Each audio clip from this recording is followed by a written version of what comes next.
Selon ce qui est écrit dans les évangiles, le Seigneur Jésus-Christ alla 8 fois à Béthanie. Ce faisant, il révéla le triple secret d'une vie triomphante, d'une église vivante et d'une maison heureuse. La première visite du Seigneur Jésus-Christ à Béthanie est décrite dans Luc 10, 38 à 42. La seconde visite fut faite à l'invitation de Marthe et de Marie. La première fois, il vint de son propre choix. Mais dans Jean 11, 3, les sœurs l'envoyèrent chercher pour qu'il vienne à la maison, parce qu'il y avait un besoin spécial à ce moment-là. Leur frère était très malade. Elles ne pouvaient pas voir alors quelle grande bénédiction le Seigneur Jésus-Christ avait en réserve pour elles, en ne venant pas immédiatement. Au commencement de notre vie chrétienne, nous allons vers le Seigneur lorsque nous sommes malades ou dans quelques besoins. Nous prions uniquement pour nos besoins personnels ou nos problèmes. Dans Jean 11, nous voyons le Seigneur tarder à dessein pour se rendre à Béthanie.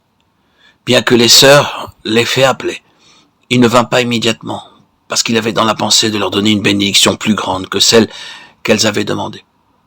Elles voulaient qu'il vienne guérir leur frère qui était très malade. C'est de cette manière que nous prions nous aussi au début. Nous pensons uniquement à nos besoins personnels.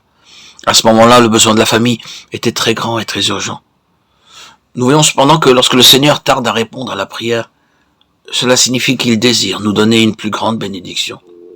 Le Seigneur a ainsi à dessein tardé à y aller, de manière à ce qu'il puisse montrer à la famille et aux gens sa véritable gloire et leur donner une expérience personnelle de la puissance de la résurrection. Nous pouvons voir par la parole de Dieu que la puissance de résurrection est la plus grande puissance du monde. Philippiens 3:10. Connaître la puissance de résurrection était l'ardent désir de l'apôtre Paul dans sa vieillesse. Il avait vu non pas un, mais plusieurs miracles accomplis par le Seigneur Jésus-Christ. Il avait vu là bien des mystères. Au début de sa conversion, il avait entendu la voix de Christ. Et encore, dans Actes 18, 9, nous lisons que le Seigneur lui apparut dans une vision et lui dit clairement, « Ne crains point car je suis avec toi. » Il fut de la même manière ravi au 3e ciel. Paul ne demanda pas d'aller à nouveau au 3e ciel, bien que ce fût une grande expérience pour lui.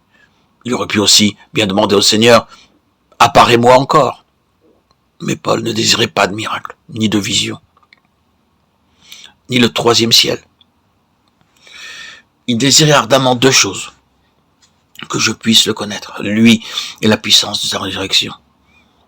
Bien que Dieu lui a parlé clairement et si souvent, il savait qu'il avait encore à le connaître plus intimement, à avoir une connaissance intérieure, intime du Seigneur Jésus-Christ.